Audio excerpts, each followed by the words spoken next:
The courtroom was quiet in the way that only courtrooms can be, heavy, tense, and expectant, as if the walls themselves were holding their breath.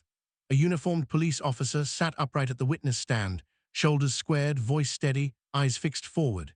He spoke with the kind of confidence that comes from years of being believed without question.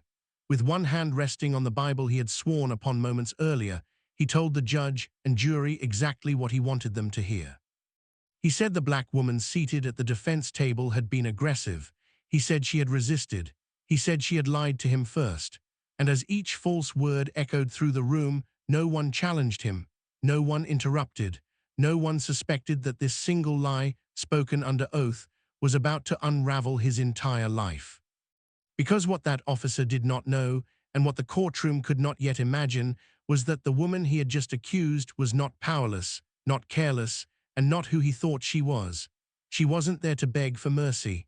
She wasn't there to argue emotions. She was there for the truth, and she had been watching him far longer than he realized. Welcome back to Swift Tale, the channel where we bring you powerful stories of justice, hidden truth, and moments when the tables turn in ways no one expects. And if this is your first time visiting the channel, let me ask you a quick question. Will you take a moment to like this video, share it with someone who loves real-life justice stories, and subscribe to the channel so you never miss a story like this one? Your support helps these stories reach more people who need to hear them. Today's story begins like so many others we've heard before: a routine police encounter, a black woman accused, and an officer whose word seems to carry more weight than has ever could. On the surface, this looks like another case where the system moves swiftly against someone with less power, less influence, and less protection. But beneath that surface is a story that cuts much deeper, a story about patience, intelligence, and justice that doesn't always announce itself right away. This is the story of a cop who believed his badge made him untouchable, a man who thought a courtroom was the safest place to lie, because history had taught him that no one would dare question his version of events. He had no idea that every lie he spoke was being carefully documented, not by a defense attorney scrambling for leverage, but by a federal agent who had already been building a case against him long before they ever met. The woman at the center of this story didn't raise her voice. She didn't react when the officer twisted the truth. She didn't show anger when the prosecutor nodded along as if every word were fact. Instead, she sat quietly, pen in hand, eyes focused, letting him talk, letting him commit, letting him seal his own fate. And that is what makes this story matter. Because this is not just a story about one corrupt cop. It's about how easily authority can be abused when no one is watching, or when those in power believe no one important is watching. It's about how lies can become official records, how confidence can masquerade as credibility, and how often black women are expected to carry the burden of proof just to be believed. But it is also a story about preparation, about restraint, about justice that doesn't rush, doesn't rage, and doesn't reveal itself until the precise moment when it can no longer be ignored. This story reminds us that sometimes the strongest position is silence, and sometimes the most powerful response is patience. As this case unfolds, you'll see how a simple traffic stop spiraled into criminal charges, how a courtroom became a trap for the very man who thought he controlled it, and how one lie under oath exposed years of corruption hiding behind a badge. You'll witness the exact moment when confidence turns into fear, when authority collapses into accountability, and when the truth steps forward, not loudly, not emotionally, but with undeniable force. So stay with me through this story. Watch how every detail matters. Listen closely to what is said and what is not said, because by the time the truth is finally revealed, you'll understand why this courtroom lie didn't just end a case. It ended a career. And it proved, once again, that justice may be delayed, but it is never fooled. It began on an ordinary evening, the kind that fades into memory without leaving a mark. The sky was dimming into twilight as traffic slowed along a quiet stretch of road, streetlights flickering on one by one. The black woman at the center of this story drove carefully, hands steady on the wheel, mind focused on getting home after a long day. There was nothing reckless about her speed, nothing unusual about her route, and nothing about her behavior that should have drawn attention. Yet when red and blue lights suddenly flared in her rearview mirror, she felt the familiar tightening in her chest, a feeling many know all too well. She pulled over promptly, signaling, stopping exactly where she was supposed to. Her window went down before the officer even stepped out of his patrol car. Her hands remained visible, resting calmly on the steering wheel. She had done this before, not because she was guilty of anything, but because experience had taught her caution. Every movement was measured. Every breath was controlled. She understood the unspoken rules of encounters like this, especially when the person approaching your window wears a badge and carries unquestioned authority. The officer approached slowly, one hand resting near his belt, the other holding a flashlight that cut sharply through the fading light. His posture was stiff, his expression unreadable. Instead of a greeting, he opened with a demand. His tone was cold, impatient, already accusatory. He asked where she was coming from. He asked where she was going. Questions that had nothing to do with the alleged reason for the stop, but everything to do with control. She answered politely, clearly, briefly. She did not argue, she did not volunteer information. Her voice remained calm, almost neutral, even as the officer's demeanor grew sharper. When he asked for her license and registration, she informed him before reaching for them, moving slowly, deliberately, just as she had been trained, not only by life but by experience. Still, it wasn't enough. The officer leaned closer to the window, his flashlight lingering longer than necessary. He questioned her again, repeating himself as if trying to provoke a mistake. His eyes scanned the interior of her car, searching not for evidence, but for justification. When he finally stepped back, it was not to let her go, but to escalate. He claimed she had failed to signal. She knew she had. He suggested she had been driving erratically. She hadn't. Each statement felt less like an observation and more like a decision he had already made. A narrative forming in his mind, one that did not require facts, only his authority. As he returned to his patrol car, she remained still, watching him in her side mirror. She noticed the way he typed aggressively into his computer, the way he glanced up at her vehicle with a look that carried something deeper than suspicion. It was confidence. The confidence of someone who believed that whatever he wrote would become the truth. When he came back, his attitude had shifted. What should have ended with a warning or nothing at all turned into a lecture, then a command, then an accusation. He told her to step out of the vehicle, not because he had cause, but because he wanted compliance. She stepped out slowly, calmly, closing the door behind her. The night air felt heavier now, quieter. The road that had once seemed harmless suddenly felt exposed. Passing cars slowed, drivers glancing over before quickly looking away. The officer positioned himself close, too close, his voice raised just enough to assert dominance without drawing attention. Through it all, she remained composed. What the officer didn't realize was that every word he spoke, every decision he made, every step he took beyond protocol was being mentally logged. He saw a woman he believed he could intimidate. He saw someone he assumed would comply, apologize, or push back emotionally. He did not see a trained observer. And as the encounter stretched on, longer than it ever should have, the foundation was quietly being laid for everything that would follow. A routine traffic stop was no longer routine. It had become the opening move in a case the officer didn't know he was already losing.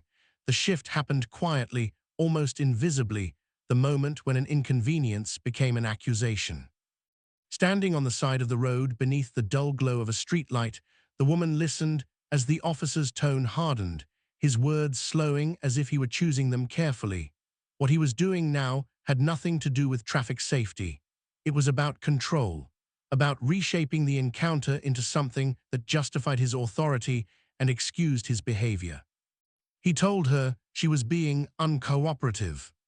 The word hung in the air, vague and dangerous. Uncooperative could mean anything. It could be bent, stretched, rewritten later to fit whatever story he decided to tell. She knew that. She also knew that once that label was applied, the encounter no longer followed logic, it followed momentum. She asked calmly what she had done wrong.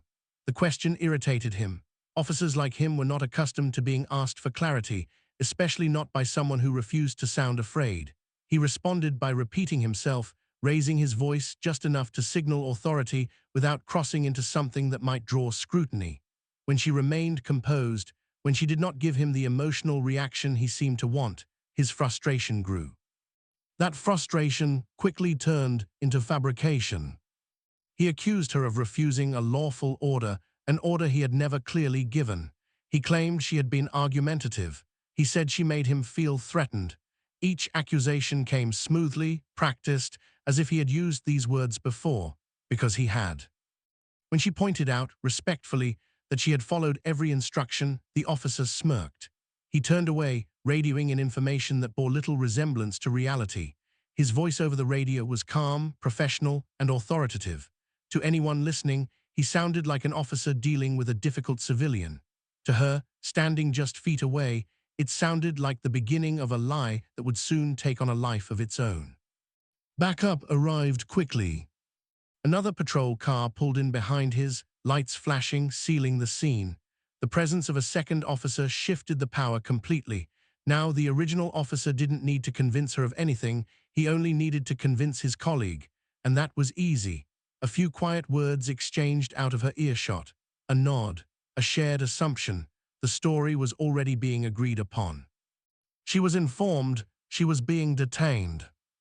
The word struck harder than any raised voice. Detained meant the situation had crossed an invisible line. It meant paperwork, reports, statements.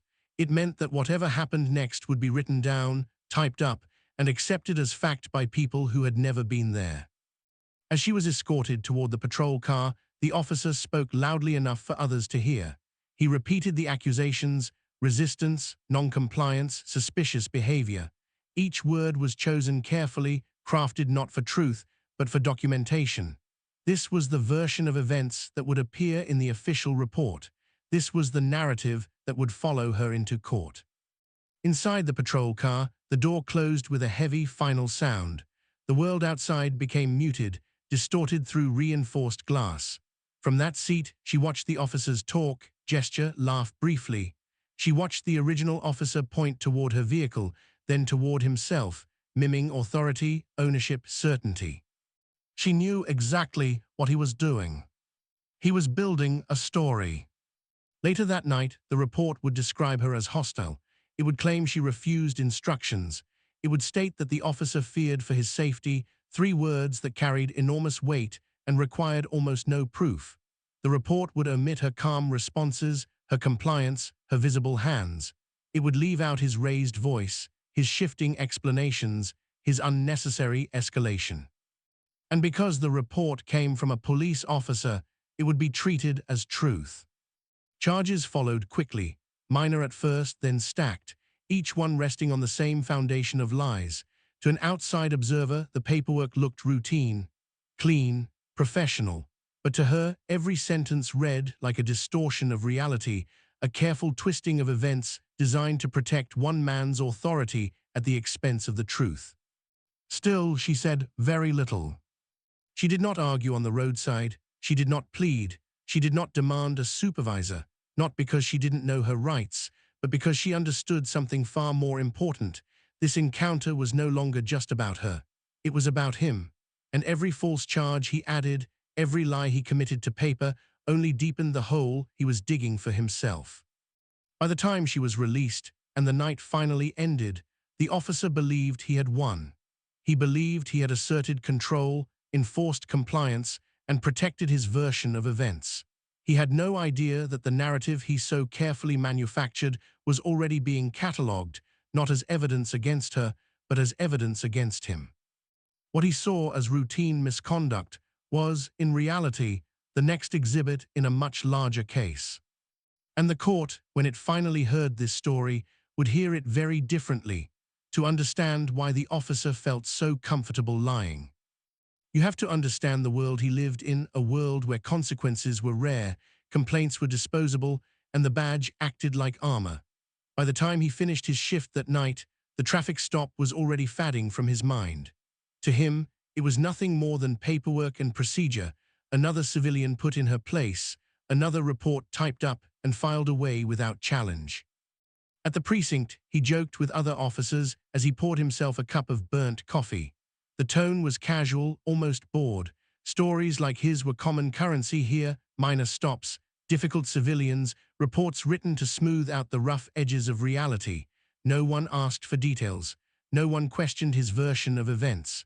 They never did. He had learned early in his career that confidence mattered more than truth. Say it firmly enough, repeat it consistently, and it became fact. Supervisors rarely dug deep, prosecutors trusted the badge, and judges were inclined to believe sworn testimony from men who wore uniforms like his. It wasn't something he talked about openly, it was simply how the system worked. Complaints had come before, they always did. Civilians filed them with shaking hands and righteous anger, convinced this time would be different. But complaints were easy to manage. They were written off as misunderstandings, exaggerations, or outright lies. Internal reviews dragged on until people lost interest. Body cameras malfunctioned. Witnesses couldn't be located, and the officer kept working. Each time he got away with it, his confidence grew. He told himself he was maintaining order, that people like her needed to be controlled, that if he bent the truth now and then, it was for the greater good. The rationalizations stacked neatly on top of one another, insulating him from guilt. In his mind, authority justified everything. By the time the case paperwork reached the prosecutor's desk, the officer felt untouchable. He knew the language to use. He knew which phrases triggered deference, officer safety, non-compliance, aggressive demeanor. Those words were shields. Once written, they were rarely challenged. He never stopped to consider the woman herself. To him, she was a category, not a person, a problem solved, a report completed. He assumed she would plead out, pay a fine, or quietly accept whatever outcome the court handed her. Most people did. Fighting the system was exhausting, expensive, and often pointless. What he didn't know was that his name already existed in places far beyond his precinct. Unbeknownst to him, patterns had been noticed. Complaints that once seemed isolated were being compared, cross-referenced, and analyzed. Stops like the one he had just conducted fit neatly into a larger picture, one of selective enforcement, falsified reports, and abuse of authority. Each incident alone looked small. Together, they told a story. But the officer had never seen that story. In his world, he was respected, backed, protected. The uniform reinforced that belief every time he put it on, and when the court date arrived, he fully expected the same outcome he'd always known. He would testify, the judge would nod, and the case would close. He had no idea that this time, the courtroom would not be his sanctuary. For the first time in his career, the person sitting across from him wasn't trapped by the system he relied on. She was studying it, measuring it, using it.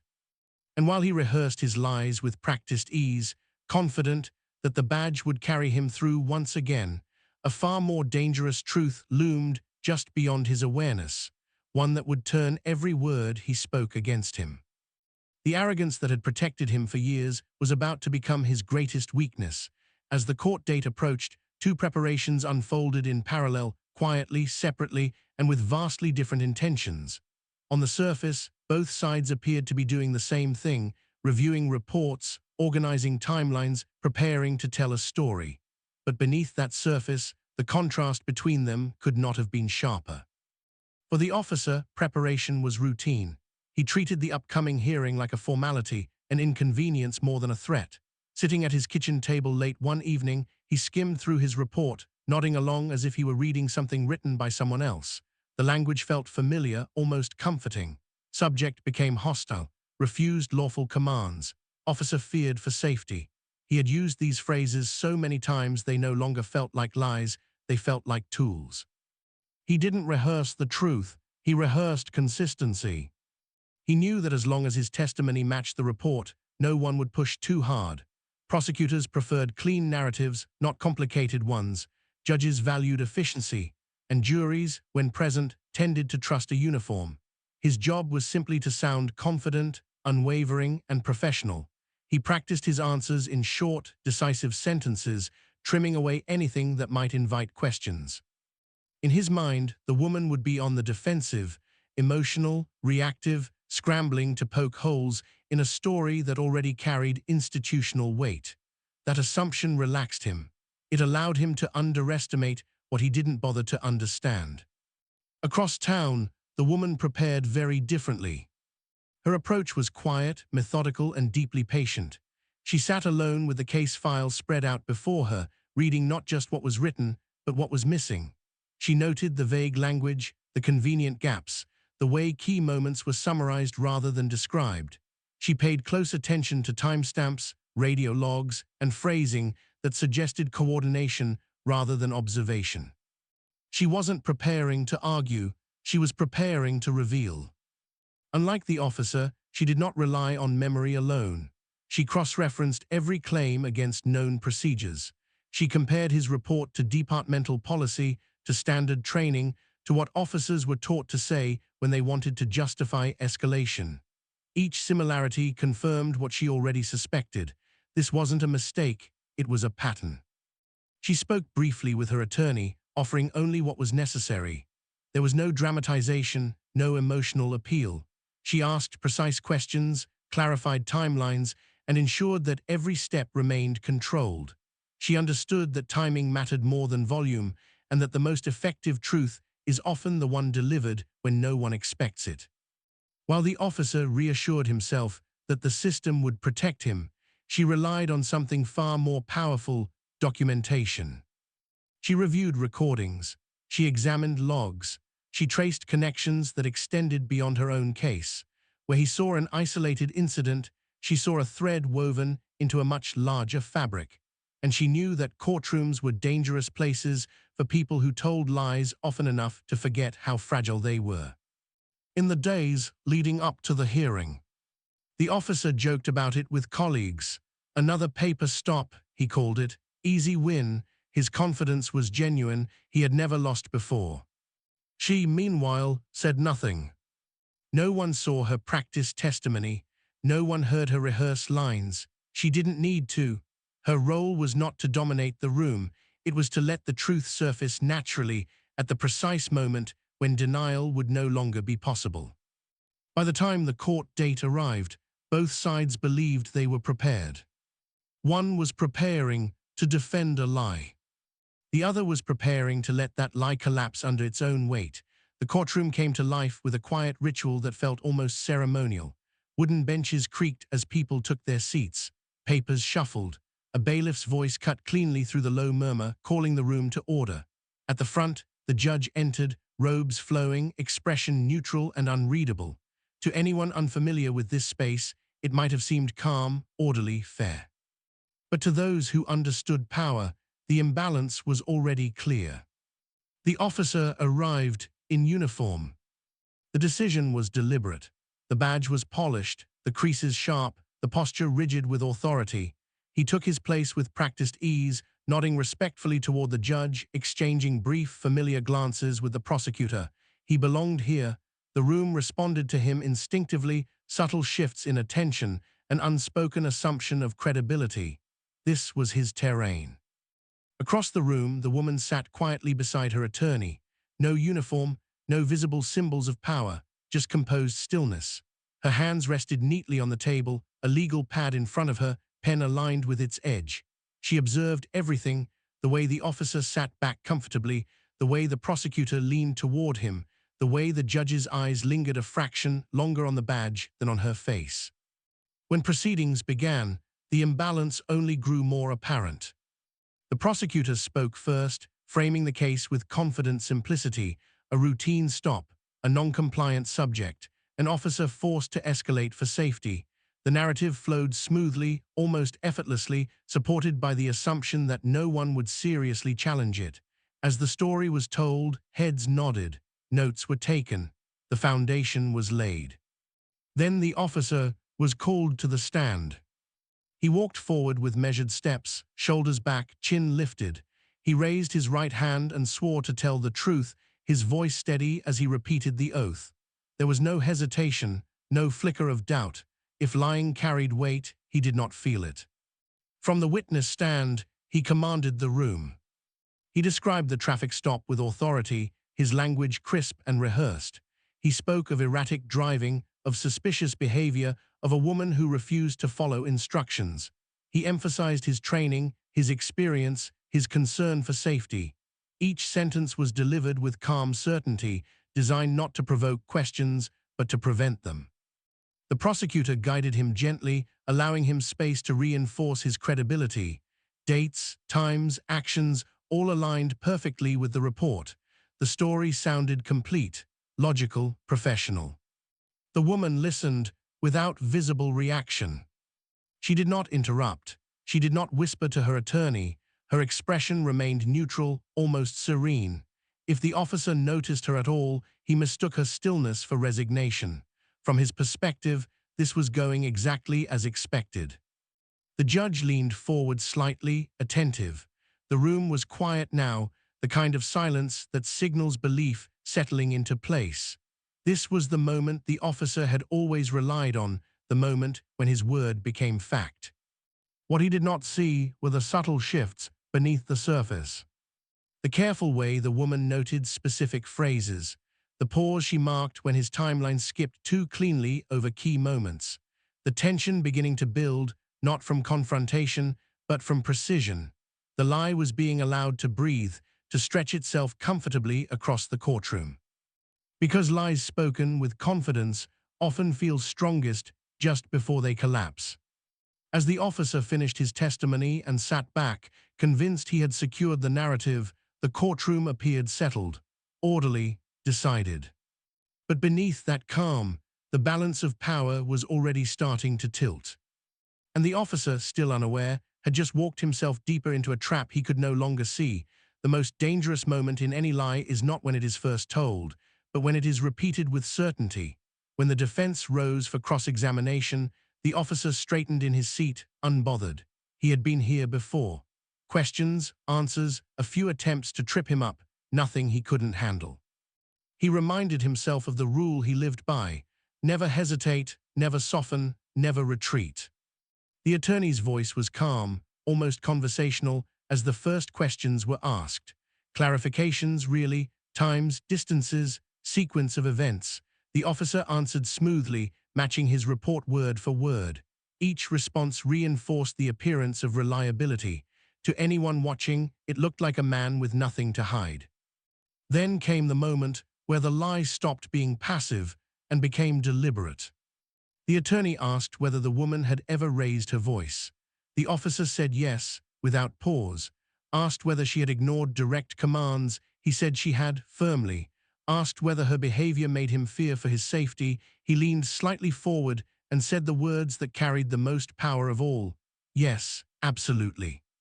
Those three words settled heavily in the room. Fear for officer safety was the legal cornerstone upon which everything else rested. It justified escalation. It justified detention. It justified the charges. And once spoken under oath, it transformed assumption into alleged fact. The woman finally looked up.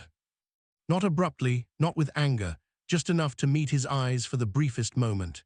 There was no challenge in her expression, no accusation, only attention, the kind that makes people uneasy without knowing why. The officer noticed it and looked away quickly, dismissing the sensation as nerves. The attorney pressed further. He was asked to describe the woman's body language. He exaggerated without realizing it, describing tension that wasn't there, movements that never happened. The lie grew, expanding to fill the space he believed belonged to him. Each addition made the story more vivid, more convincing, and more dangerous. Because the more detail he added, the more committed he became. There was no turning back now. Correcting himself would raise suspicion. Softening his testimony would suggest uncertainty. So he continued forward, confident that the system would absorb his words and protect him as it always had. When asked directly whether any part of his report was inaccurate, he didn't hesitate. "No," he said. The word echoed longer than he expected. The judge glanced down at the file, then back at him. Jurors shifted slightly in their seats. Pens paused mid-note. It was a small moment, easily missed, but it was the instant where truth and falsehood fully separated, where the path back quietly disappeared. The woman lowered her gaze again, returning to her notes. Her pen moved slowly, deliberately, circling something the officer could not see. To him, it looked like defeat. To her, it was confirmation. This was no longer about interpretation. He had locked himself into the lie. By the time cross-examination ended, the officer felt a familiar sense of relief. He believed he had weathered the challenge. He believed the hardest part was over. As he stepped down from the stand, he avoided looking in the woman's direction, already mentally closing the case. What he didn't understand was that the courtroom had shifted in ways he could not feel. The lie he told under oath was no longer just a statement, it was evidence. And it was about to be used against him. At first, nothing seemed different. The courtroom maintained its orderly rhythm, the kind that lulls people into believing outcomes are already decided. But beneath that surface calm, something had begun to shift. Not loudly, not dramatically, just enough to unsettle the certainty the officer had carried with him onto the witness stand. The defense returned to the timeline. Simple questions were asked again, but this time with a sharper focus. Seconds, distances, the exact moment commands were given. The officer answered confidently, but his responses no longer flowed as smoothly as before. Tiny pauses appeared, fractions of hesitation most people wouldn't notice, but in a courtroom they mattered. He said he gave a verbal warning before asking the woman to step out of the vehicle. The defense asked him to specify when. He pointed to a moment that didn't quite align with the radio logs. The discrepancy was small, almost trivial, but it was there. Then came the body camera. The footage was introduced carefully, without commentary. The screen flickered to life, and the room leaned forward almost in unison. The video did not contradict him outright, but it didn't support him either. His voice was calm, yes, but the alleged hostility wasn't there. The raised voice he described never appeared. The aggressive posture he claimed to fear was absent. The officer shifted slightly in his seat. The defense didn't accuse him of lying. Instead, they asked him to explain the difference between what he had described and what the video showed. The question was framed politely, almost generously. That made it harder to deflect. He said the camera didn't capture everything. It was a familiar explanation. Cameras miss context. Cameras don't feel tension. Cameras don't capture instinct. The words sounded reasonable, but as he spoke them, something subtle happened. The authority in his voice weakened, just slightly, enough for doubt to creep in. The defense moved to the written report. They highlighted language that was vague where specificity mattered, phrases that summarized behavior instead of describing it, moments that jumped forward in time without explanation. Each example, taken alone, seemed minor. Together, they formed a pattern, one that suggested construction rather than recollection. The judge began to ask questions. They were not accusatory, they were curious, clarifying, but curiosity from the bench carried weight. The officer answered, then corrected himself. He adjusted phrasing. He softened statements he had previously delivered with certainty. The courtroom felt different now. People shifted in their seats. Pens stopped moving as quickly.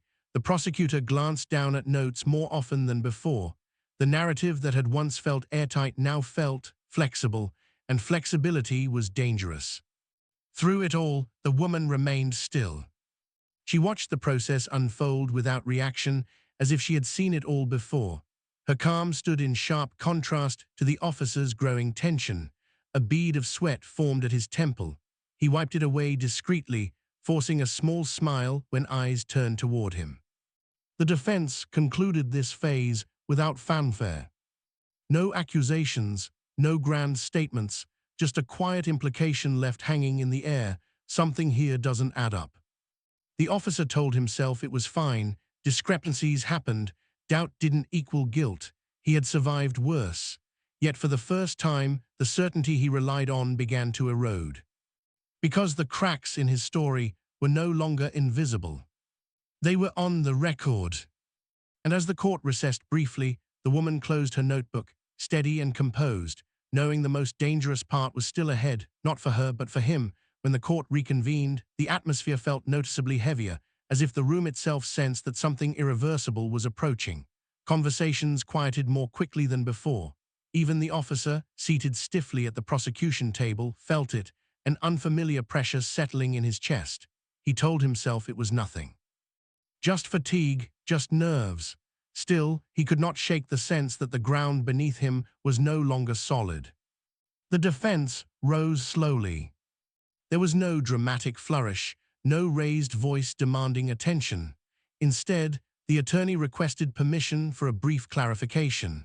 The judge nodded, expecting another technical point, another attempt to poke holes in a story already fraying at the edges. The attorney turned, not to the officer, but to the woman. For the first time since proceedings began, she stood. The movement was simple, almost unremarkable, yet it drew every eye in the courtroom. She adjusted her jacket, stepped forward one pace, and waited. Her posture was straight, her expression calm. There was no fear in her face, no anger, only control. "Your Honor," the attorney said evenly, "with the court's permission, my client would like to address a matter relevant to the officer's testimony." The judge paused, studying the woman more carefully now. After a moment, the nod came. "Proceed." The woman took a breath, not to steady herself, but to mark the moment. She spoke clearly, without hesitation. Her voice carried across the room with a confidence that did not need volume. She identified herself by name, then by occupation. At first, it sounded ordinary enough. Then she continued. She stated her credentials. Federal Bureau of Investigation.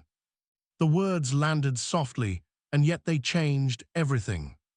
For a heartbeat, the courtroom was silent, not the orderly quiet of procedure, but a stunned stillness, as if sound itself had been suspended. Someone in the gallery shifted sharply. A pen clattered to the floor. The prosecutor's head snapped up. The officer froze.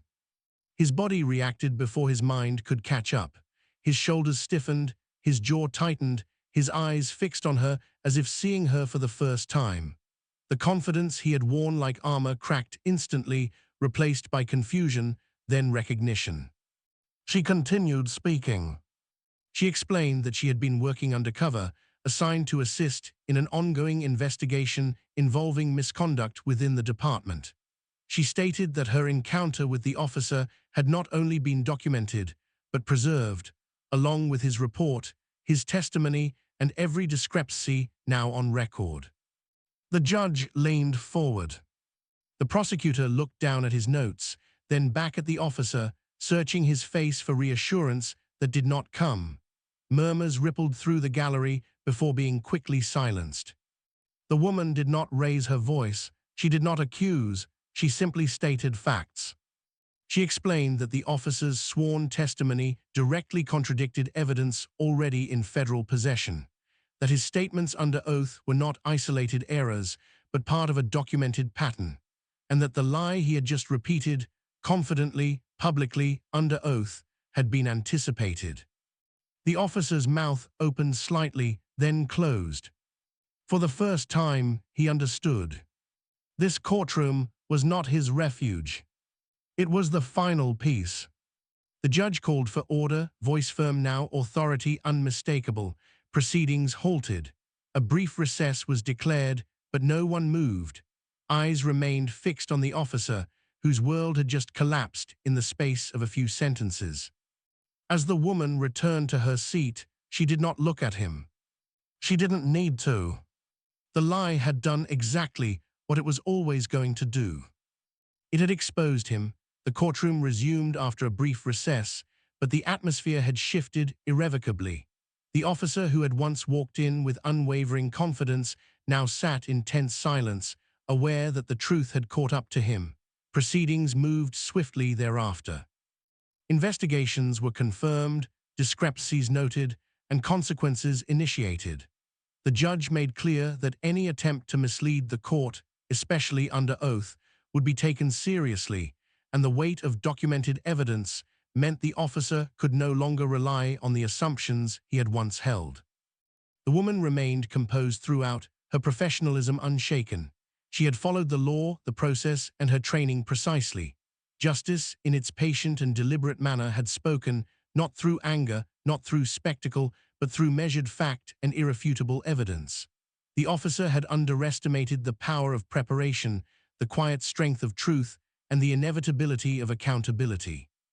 This story reminds us that no matter how authority is wielded, integrity and patience prevail. It is a testament to the importance of meticulous observation, precise documentation, and calm action. Lies, no matter how convincingly told, cannot withstand scrutiny when truth is allowed the space to emerge. As viewers, there is a lesson here beyond the courtroom.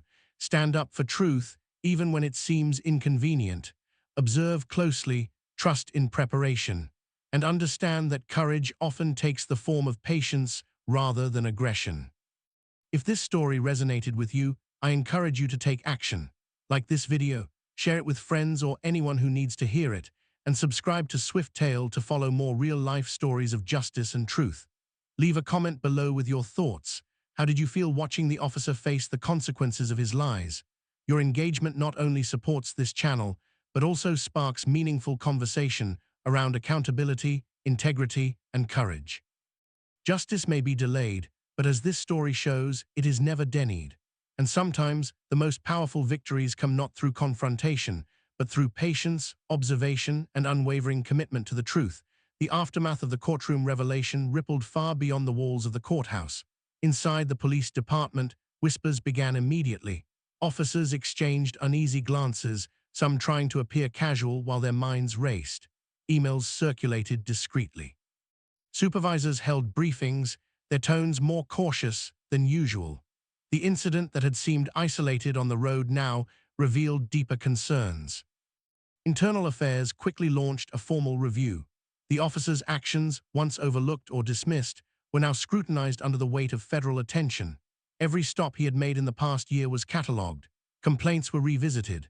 Patterns emerged, instances where his reports had exaggerated compliance issues, where he had invoked safety concerns unnecessarily, and where documentation had been inconsistent. Each piece added to a growing mosaic of misconduct. Colleagues who had once joked alongside him now maintained distance. Confidence turned into suspicion. Those who had previously defended him privately began to question his judgment, realizing the courtroom exposure might extend beyond a single case. Reputation, carefully maintained over years, was eroding under the pressure of evidence and federal oversight. The media began to pick up the story, reporting on the officer's actions, the FBI investigation, and the courtroom revelation. Community leaders and advocacy groups expressed concern about accountability and oversight. Public scrutiny intensified internal pressure, and departmental leadership could no longer treat the incident as routine. Within the department, policies were revisited. Training programs were emphasized. Supervisors were reminded that no badge guaranteed impunity. The officer, once confident in his untouchable position, now faced not only career consequences, but a fractured standing among peers. The environment shifted. A culture that had enabled minor misconduct now had clear signals that accountability could reach even those who had previously felt protected. Amidst the institutional reaction, the lesson spread quietly. The consequences of deceit are rarely confined to a single moment.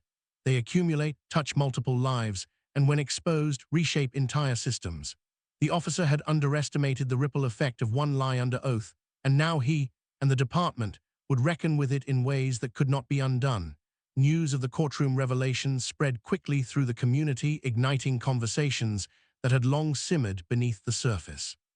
Social media feeds filled with discussions, shares, and debates. Local news outlets covered the story extensively, highlighting the officer's misconduct and the woman's calm professionalism. The community, long aware of systemic issues, now had a concrete example of accountability in action. Community leaders spoke out. Civic organizations organized forums and panels to discuss police oversight, transparency, and trust between law enforcement and citizens.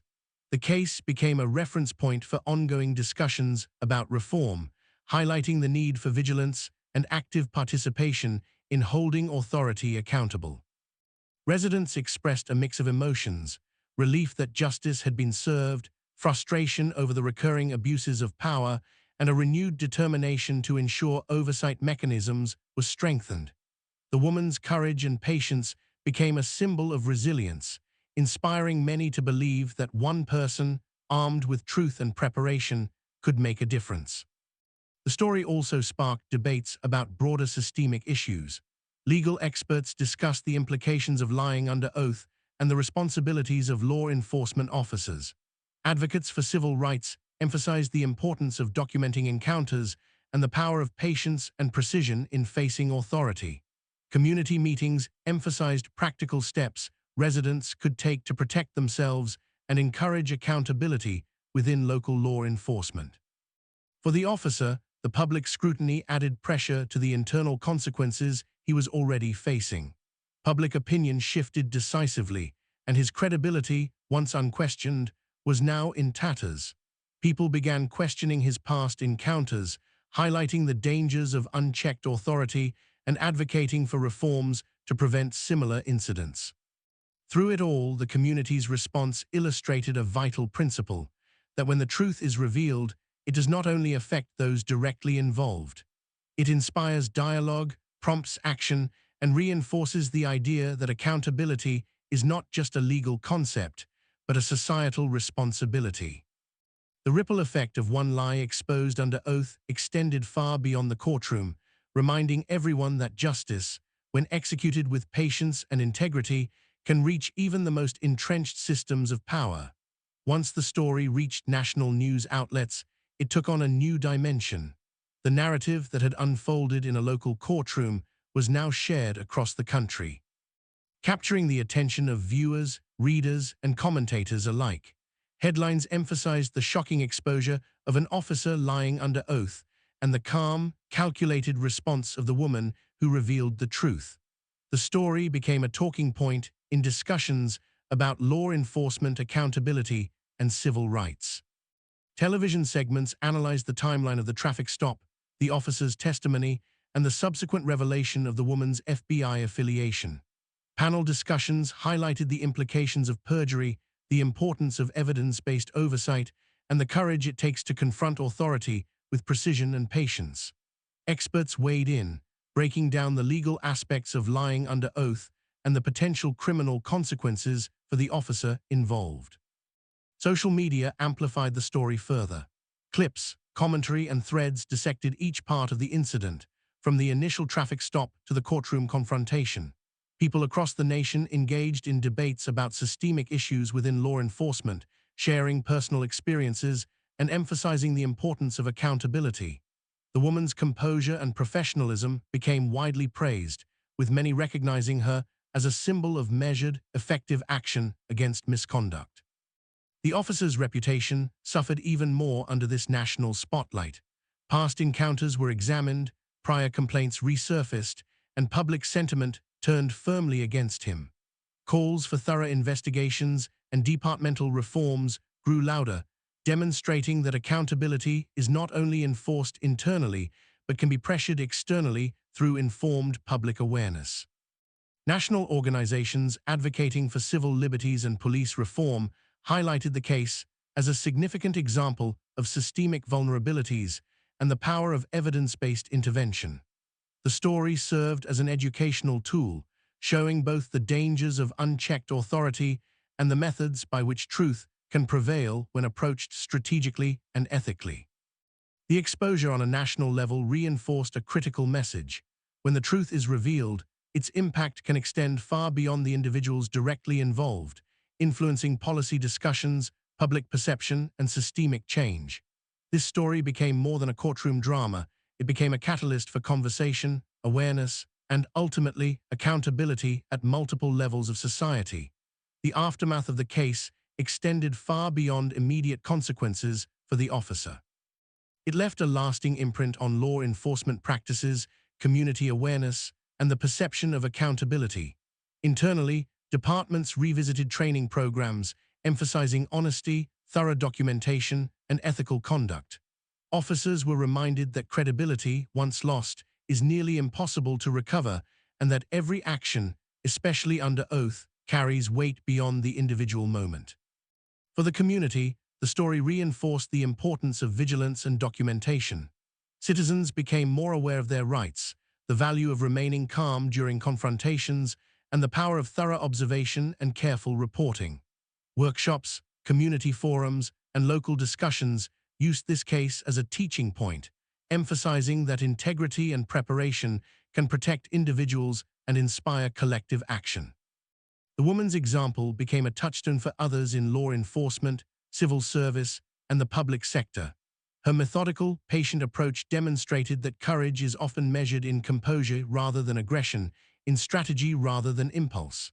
The case illustrated how the combination of professionalism, precise evidence, and ethical commitment can triumph over deception, even in environments where authority feels overwhelming. Beyond the immediate parties involved, the story influenced broader conversations about systemic reform. Media coverage and national discussions emphasized the need for transparency, the dangers of unchecked authority, and the role of accountability mechanisms in maintaining public trust. Policies were adjusted, oversight committees strengthened, and departments became more cautious in documenting encounters and managing internal complaints. Ultimately, the enduring impact of this incident was not only the consequence faced by a single officer, but the cultural shift it inspired, a reminder that honesty, meticulous preparation, and integrity are powerful tools in holding authority accountable. It served as proof that while lies may temporarily shield wrongdoing, the patient, deliberate pursuit of truth has the capacity to reach beyond individuals, transforming communities, systems, and standards of conduct. This is a story that underscores a universal principle: accountability, patience, and truth, when combined, create lasting change. As this story comes to a close, it is worth reflecting on the powerful lessons it offers. One person, armed with truth, patience, and careful preparation, can confront even the most entrenched authority and effect meaningful change. The woman in this story exemplified courage not through aggression, but through methodical action, demonstrating that integrity and strategic thinking are often more powerful than intimidation or deceit. The consequences faced by the officer illustrate the enduring importance of accountability. Authority without oversight is fragile, and those who misuse it will inevitably face exposure. His experience serves as a reminder that ethical lapses, particularly when they involve lies or attempts to manipulate the system, can have cascading effects, professionally, personally, and publicly. For viewers, the story carries a call to action. Stand firm in your principles, document carefully, and approach challenges with calm precision. Truth has a way of prevailing, but it requires patience, awareness, and dedication. Recognize the impact that one person's actions can have, not only on individual situations, but on broader communities and institutions. If this story resonated with you, now is the time to act. Like this video, share it with friends and family, comment your thoughts below, and subscribe to Swift Tale to follow more stories where integrity, courage, and accountability shape real-world outcomes. Every engagement helps amplify the message that truth matters and that ethical action can inspire change across systems and society. Remember, courage is not always loud.